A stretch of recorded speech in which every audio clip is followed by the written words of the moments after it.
Public discourse and the cultural landscape of America have undergone profound transformations since the mid to late 1960s. This period, characterized by significant social upheavals and cultural revolutions, set the stage for a series of changes that would ripple through subsequent decades, reshaping the behaviors, attitudes, and perceptions of the middle and lower classes. This work looks to review those changes and delve into their impacts on things like public trust, discourse, and the culture wars. The free love movement, the hippie counterculture, the civil rights struggle, and the fervent anti-war protests collectively fostered an environment of skepticism toward traditional institutions and established norms. As these movements questioned and often rejected the status quo, they also planted seeds of cultural change that would come to fruition in unexpected ways. The disillusionment with government institutions, which reached a peak during and after President Nixon's tenure, further compounded the sense of distrust and disengagement. This skepticism laid the groundwork for the me generation of the 1980s, a decade marked by a pronounced shift toward individualism and materialism, driven in large part by the divisive policies and rhetoric of President Ronald Reagan. Simultaneously, public education in America faced significant challenges. Reagan and Reaganomics were detrimental to America, primarily because they exacerbated economic inequality and weakened public institutions. The focus on tax cuts for the wealthy and deregulation favored the rich while reducing critical funding for social programs, including public education. Under Reagan's administration, funding for education was slashed, leading to long-term declines in educational outcomes. This reduction in educational quality disproportionately affected the middle and lower classes, contributing to a cycle of ignorance and social isolation. In time, this resulted in greater disparity between the wealthy and the lower and middle classes, limiting opportunities for upward mobility and fostering a more fragmented and polarized society. Television and movies from this era also played a pivotal role in shaping the American psyche. Shows such as Roseanne and Married with Children depicted the struggles and the often coarse humor of working-class life, blurring the lines between satire and reality. These portrayals contributed to a feedback loop where art imitated life, and life, in turn, began to imitate art, further entrenching certain behaviors and attitudes. In essence, the cultural and behavioral shifts initiated in the 1960s and 1970s, exacerbated by media influences and educational decline, have resulted in a more polarized, less informed, and more fragmented public discourse. And these same trends have been continuing ever since. To understand the full scope of these changes and their implications for contemporary society, we must delve into each of these elements in detail, exploring how historical events, media portrayals, and educational policies have collectively shaped the American cultural landscape. But first, let me paint you a picture. Nowadays, as I stated in my related short, many people are called snowflakes if they get offended by something someone hears. In America before the 60s and 70s, most of America would have been considered snowflakes.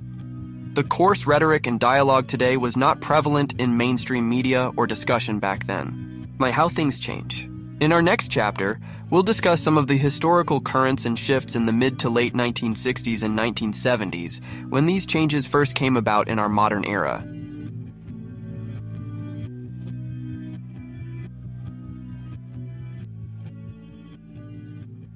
The cultural shifts that began in the 1960s and 1970s were rooted in a series of transformative social movements that questioned and redefined the American way of life, and addressed some historic and contemporary grievances.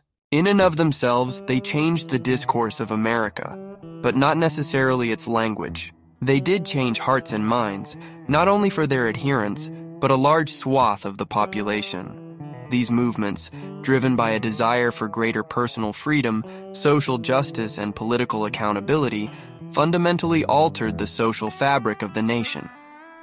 A social movement is a collective effort by individuals or groups to bring about social, political, or cultural change. These movements often mobilize around specific issues or grievances and work towards achieving their goals through various forms of activism, including protests, advocacy, and community organizing. For adherents, social movements provide a sense of belonging, empowerment, and purpose as they work towards a common cause. Their impacts on culture and society can be profound, challenging existing norms, shaping public discourse, and influencing policy and institutional change. The free love movement and the broader hippie culture emerged in the 1960s as powerful forces advocating for sexual liberation, peace, and a rejection of traditional societal norms. This counterculture, epitomized by the famous Summer of Love in 1967, promoted a lifestyle centered around communal living, experimental drug use, and a disdain for materialism and conventional values.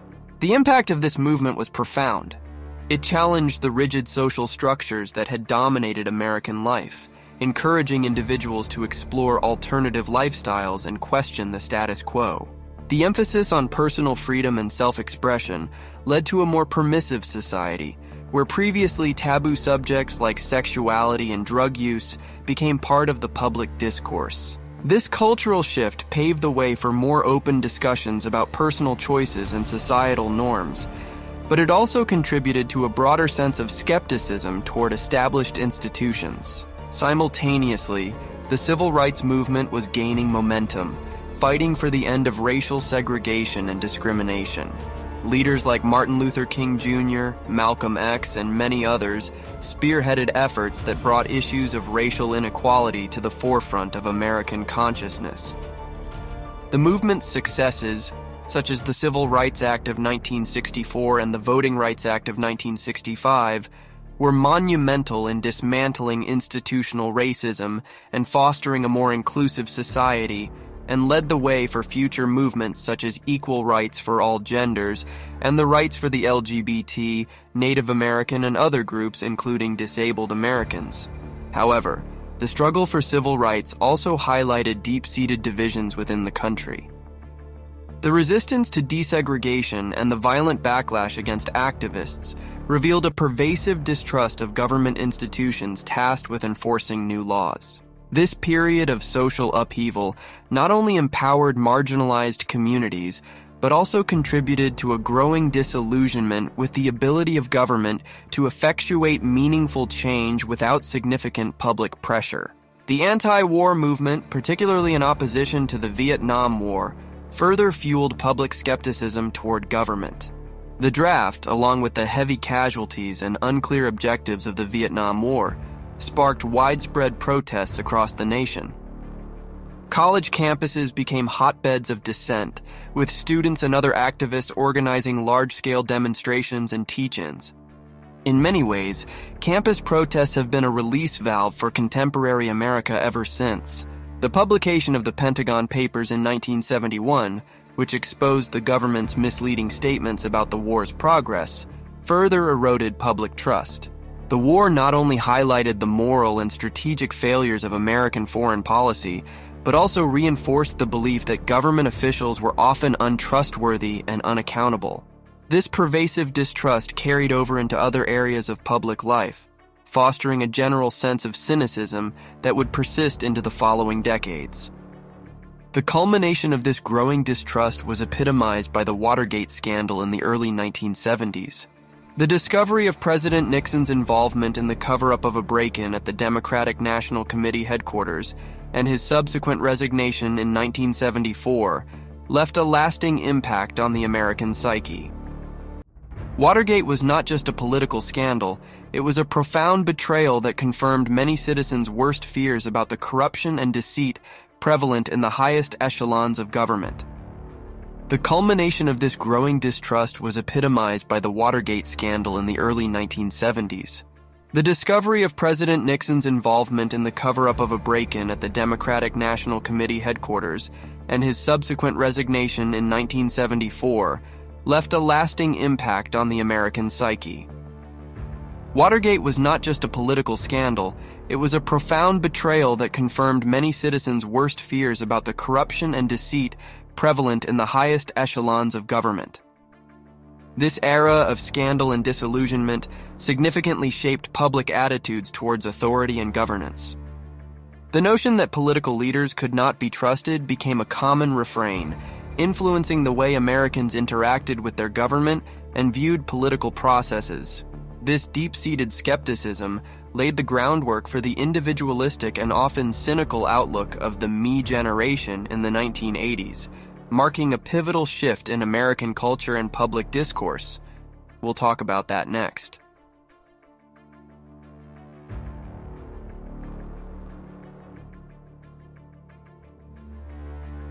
The wave of skepticism that began in the 1960s and 1970s found its most potent expression in the political scandals and economic policies of the subsequent decades. The disillusionment with government, amplified by the Watergate scandal and the Vietnam War, paved the way for an era characterized by a growing distrust of political leaders and institutions. This environment of cynicism set the stage for the rise of Ronald Reagan and the me generation of the 1980s. The Watergate scandal was a turning point in American history, fundamentally altering the relationship between the public and their government. When it was revealed that President Nixon had authorized a cover-up of the break-in at the Democratic National Committee headquarters, the ensuing investigation, and Nixon's eventual resignation in 1974 underscored the depth of corruption and deceit at the highest levels of power. The scandal eroded the public's trust in government, reinforcing a narrative of skepticism and disillusionment that had been building throughout the previous decade. This period saw a significant shift in how Americans viewed their leaders. The assumption that those in power were inherently untrustworthy became more widespread, contributing to a broader sense of cynicism that permeated public discourse. The idea that government could be a force for good was increasingly questioned, and this skepticism influenced political attitudes and behaviors in the years to come. The election of Ronald Reagan in 1980 marked a dramatic shift in American politics and culture. Reagan's policies, known collectively as Reaganomics, emphasized tax cuts, deregulation, and a reduction in government spending on social programs. These policies were rooted in the belief that a smaller government would lead to greater economic freedom and prosperity. However, the reality was more complex and often detrimental to the middle and lower classes. Reagan's emphasis on individualism and self-reliance resonated with a public increasingly disillusioned with collective solutions and government intervention. The 1980s became known as the me generation, a decade characterized by a focus on personal success, material wealth, and individual achievement. This cultural shift was reflected in the popular media of the time, which celebrated wealth and excess. However, Reagan's economic policies had significant social consequences. The reduction in social welfare programs disproportionately affected the middle and lower classes, exacerbating economic inequality and social stratification.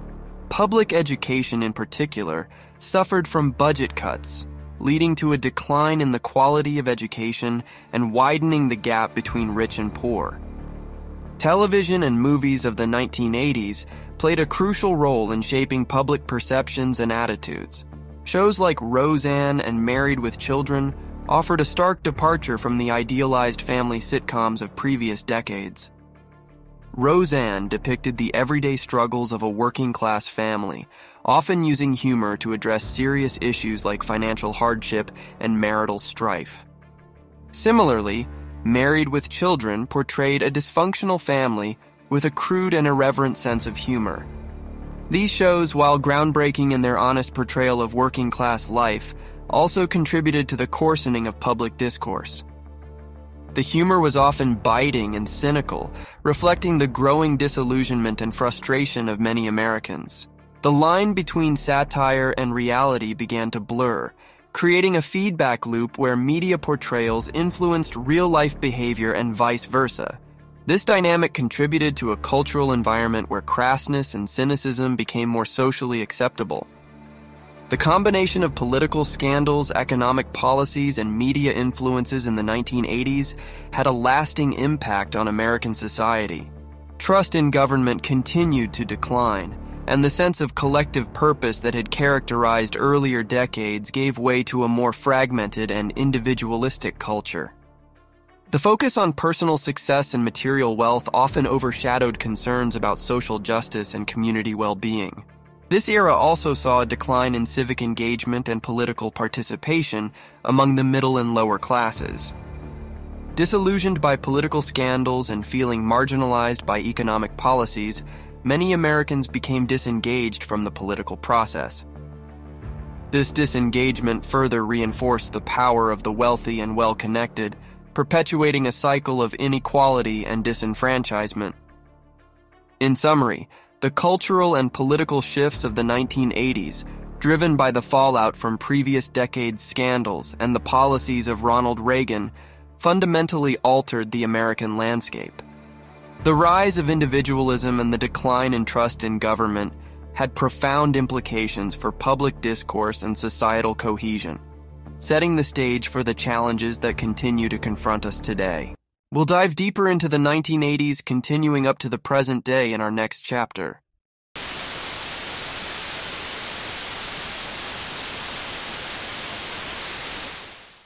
It's our privilege today to share with you some of the details of that final month of July that was certainly the highlight for the three of us of that decade.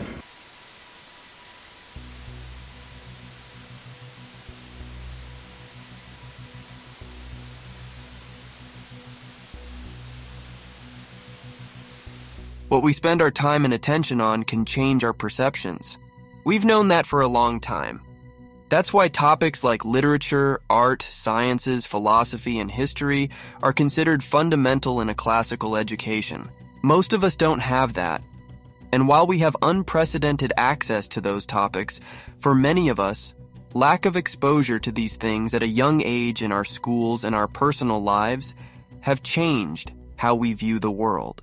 Many know little about the outside world, and many are more provincial and ethnocentric and possibly even racist because of it.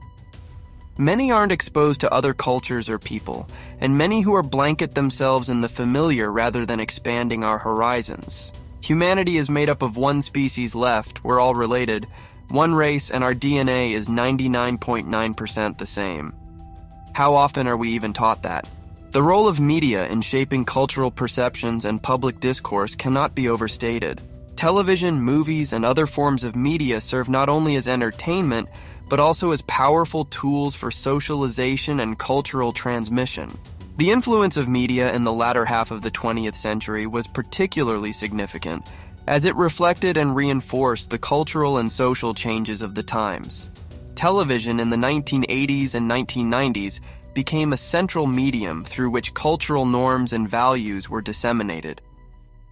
Shows like Roseanne and Married with Children broke new ground by portraying the lives of middle and lower class families in ways that had rarely been seen before on mainstream television. Roseanne depicted the Connor family, a blue-collar household struggling with economic hardship, job insecurity, and personal issues. The show's unvarnished portrayal of working-class life resonated with many viewers, providing a counter-narrative to the idealized, affluent families typically seen on TV. However, the show's often blunt and irreverent humor also contributed to a coarsening of public discourse.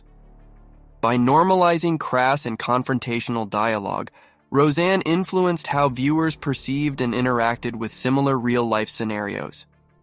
Similarly, Married with Children featured the Bundy family, a dysfunctional household led by a disgruntled shoe salesman and his irreverent wife. The show's humor was often dark and satirical, highlighting the frustrations and failures of its characters in a way that was both humorous and biting. This portrayal further blurred the lines between satire and reality, contributing to a cultural environment where cynical and coarse humor became more acceptable and prevalent. The impact of shows like Roseanne and Married with Children illustrates the phenomenon of art imitating life, which in turn begins to shape life itself. These shows, while initially reflecting the struggles and realities of many Americans, also played a role in shaping public perceptions and behaviors. Viewers saw their own lives and challenges mirrored on screen, which validated their experiences but also influenced their attitudes and behaviors. This feedback loop had significant cultural implications.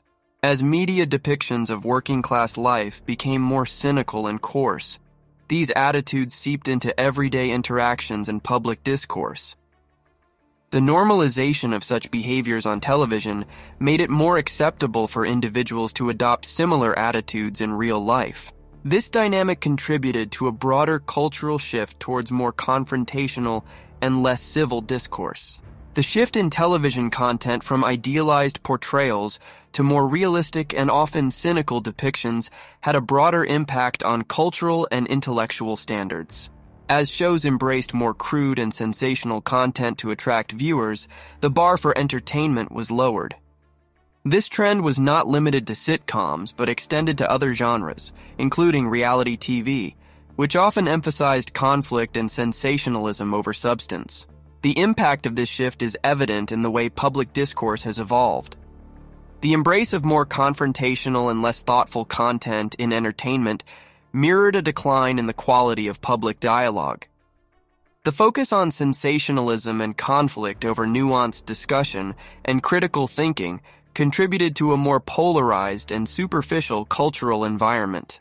Beyond Roseanne and Married with Children, other pop culture phenomena of the time also played a role in shaping public discourse. Movies like Wall Street, 1987, with its iconic character Gordon Gekko proclaiming greed is good, exemplified the era's embrace of materialism and individualism. Similarly, reality TV shows like The Real World, which debuted in 1992, introduced a new format that emphasized personal drama and conflict, further contributing to the coarsening of public discourse. These cultural products reflected and reinforced the values of the time, emphasizing personal success, material wealth, and individualism. They also contributed to a cultural environment where thoughtful and civil discourse was often overshadowed by sensationalism and conflict. The media's portrayal of middle and lower class life in the latter half of the 20th century had a profound impact on cultural perceptions and public discourse. Shows like Roseanne and Married with Children provided valuable reflections of real-life struggles, but also contributed to the coarsening of dialogue and the lowering of cultural and intellectual standards. These shows weren't the beginning of such dialogue, but represent a shift in programming and lead the way for other shows like South Park and Family Guy that followed, to name a few.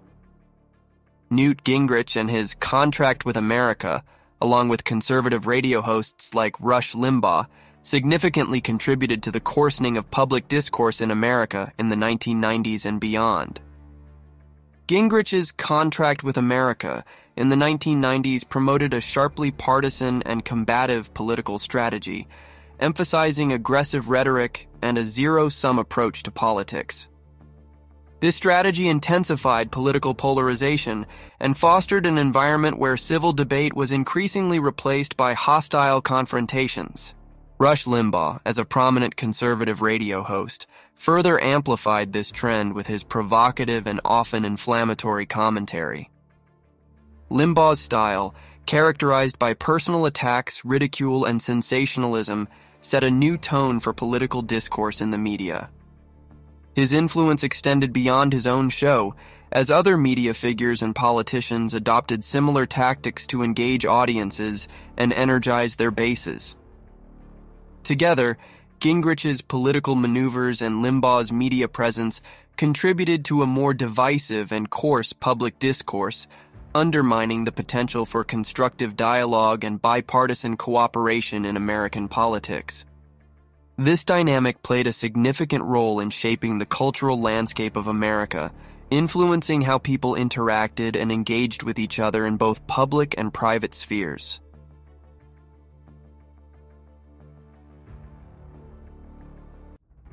As the cultural landscape of America was being reshaped by media and political distrust, another critical change was taking place in the realm of public education. The 1980s, marked by the policies of the Reagan administration, saw significant cuts to education funding and a shift in priorities that had long-lasting effects on the middle and lower classes. These changes contributed to a decline in educational outcomes, exacerbating social and economic inequalities and further isolating these classes from broader societal engagement. The Reagan administration's approach to government was deeply influenced by a belief in limited government intervention and a free market economy. This philosophy extended to public education, where significant budget cuts were implemented in the name of fiscal responsibility. Federal funding for education was reduced, and policies shifted towards promoting private and charter schools as alternatives to traditional public schools. One of the most notable actions was the reduction in funding for the Department of Education. Between 1981 and 1983, the department's budget was cut by approximately 15%, which had a direct impact on the resources available to public schools. This period also saw a push for greater state and local control over education, which led to uneven educational standards and resources across different regions. The emphasis on standardized testing and accountability measures, which were part of the broader educational reforms of the time, often placed additional strain on underfunded schools. These policies, while aimed at improving educational outcomes, frequently resulted in teaching to the test and narrowing the curriculum, reducing the quality of education that students received. The long-term impacts of these policy changes have been profound. The decline in funding and resources for public education disproportionately affected schools in lower-income areas, where students were already at a disadvantage. This created a cycle of educational inequality, where those with the least access to resources were left further behind. The reduction in educational quality had several consequences. First, it limited the opportunities for upward mobility for students from middle and lower class backgrounds. Without access to a high-quality education, these students were less likely to attend college or secure well-paying jobs, perpetuating cycles of poverty and economic disparity. Second, the decline in educational standards contributed to a broader cultural coarseness and ignorance. As public education deteriorated, so did the emphasis on critical thinking, civic education, and exposure to diverse perspectives. This made it easier for misinformation to spread and harder for individuals to engage in informed and thoughtful public discourse. The decline in public education also had significant social consequences. As educational opportunities diminished, so did the ability of individuals to engage with the world beyond their immediate experiences. This led to increased social isolation, where individuals became more insular and less exposed to different cultures, ideas, and viewpoints. The lack of emphasis on critical thinking and civic education further contributed to a fragmented public discourse. Without the skills to critically evaluate information and engage in reasoned debate, individuals became more susceptible to sensationalism and ideological extremism. This dynamic was compounded by the rise of polarized media and social networks, creating echo chambers where misinformation and divisive rhetoric flourished. Despite these challenges, public education remains a critical tool for bridging cultural divides and fostering a more informed and engaged citizenry. Efforts to reinvest in public education and prioritize critical thinking, civic engagement, and exposure to diverse perspectives are essential for countering the trends of ignorance and social isolation. Initiatives to improve public education, such as increasing funding for schools in low-income areas, promoting inclusive curricula, and supporting teachers, can help mitigate the long-term impacts of the policies of the 1980s. By ensuring that all students have access to a high-quality education, we can create a more equitable and informed society, capable of engaging in thoughtful and productive public discourse. The decline in public education funding and quality since the 1980s has had profound and lasting impacts on American society. The resulting educational inequalities have exacerbated social and economic disparities, contributing to a more fragmented and less informed public discourse. Addressing these challenges through reinvestment in public education is essential for fostering a more equitable and engaged society.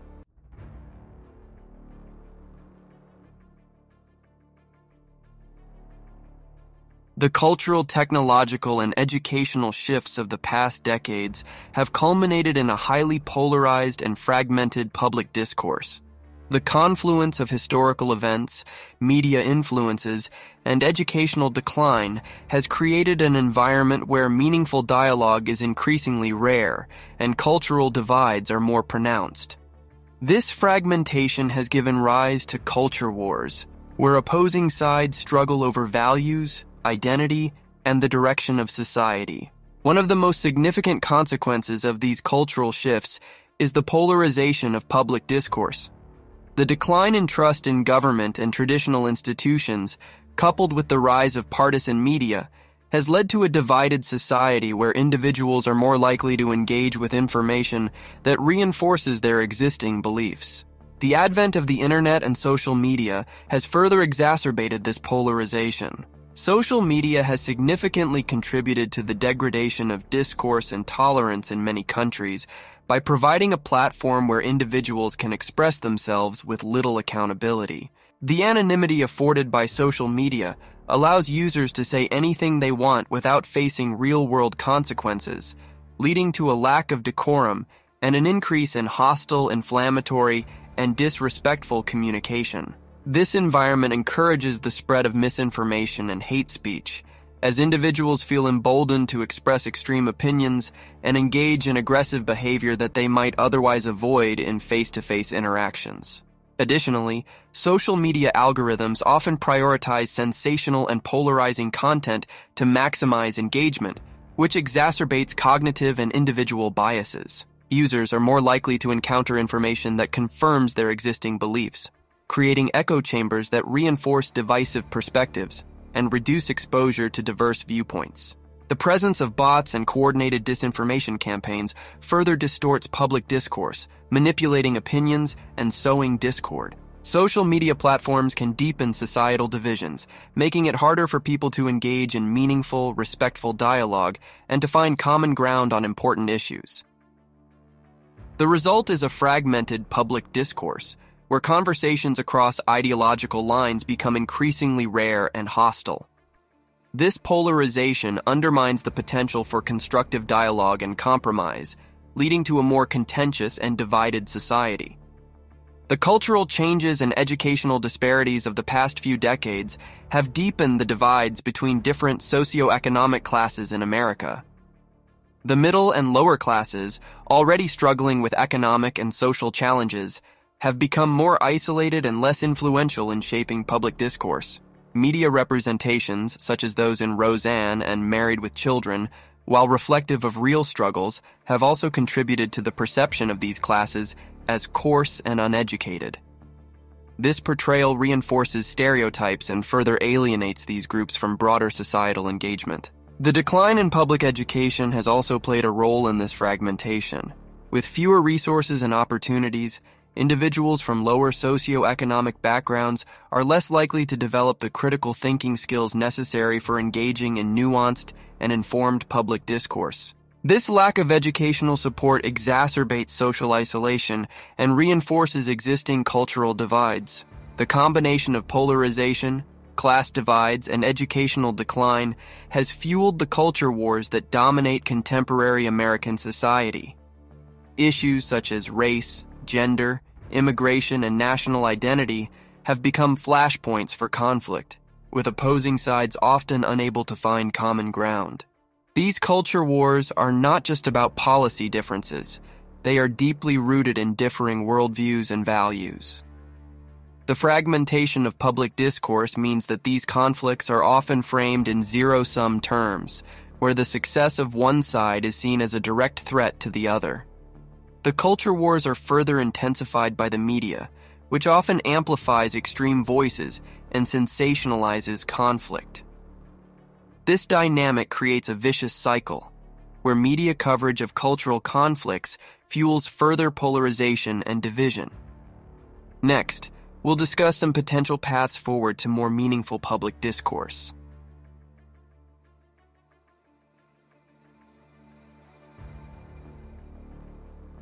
Despite these challenges, there are potential paths forward for fostering a more cohesive and informed public discourse. Addressing the root causes of polarization and fragmentation requires a multifaceted approach, focusing on education, media, and community engagement. Reinvesting in public education is crucial for bridging cultural divides and fostering critical thinking skills.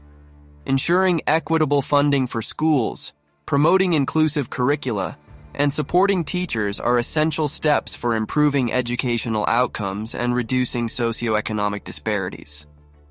Enhancing media literacy can help individuals critically evaluate information and recognize biases. Educational programs and public awareness campaigns can empower citizens to navigate the media landscape more effectively, reducing the impact of misinformation and sensationalism. Creating spaces for constructive dialogue and civic engagement can help bridge divides and foster a sense of community. Initiatives that bring together individuals from different backgrounds to discuss common issues and collaborate on solutions can promote understanding and cooperation. Supporting independent and diverse media outlets can provide a broader range of perspectives and reduce the dominance of sensationalist content. Encouraging responsible journalism that prioritizes depth and nuance over conflict can contribute to a more informed and balanced public discourse.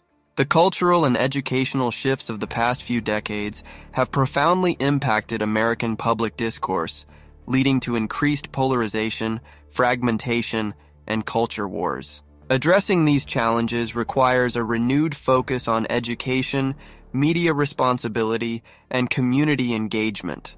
By investing in these areas, we can foster a more informed, cohesive, and resilient society capable of engaging in meaningful and constructive dialogue.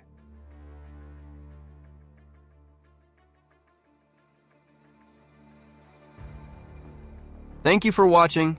My channel, known as the Renaissance Spirit, is dedicated to the pursuits of a just, equitable, and humanitarian world. Video topics encompass areas including history, politics, religion, personal development, society, culture, social and environmental justice, and other topics of liberal arts and sciences, including ancient Rome and the Roman Empire, which is a great comparison and contrast of the modern world. Topics perfect for the true modern polymath. The Renaissance ushered in a golden age and the pursuit of knowledge both lost to time and yet to be discovered.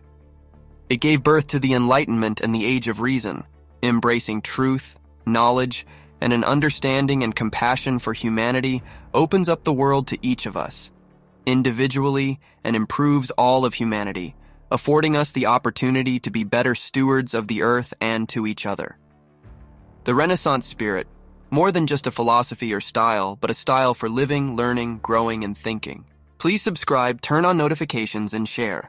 If you're looking to explore and experience what life has to offer, I'm sure you'll enjoy the other videos on my channel. Please peruse and let me know in the comments what you get out of them and what other videos you'd like to see. But first, please take the quiz next to see if you're a Renaissance spirit. Live the Renaissance spirit!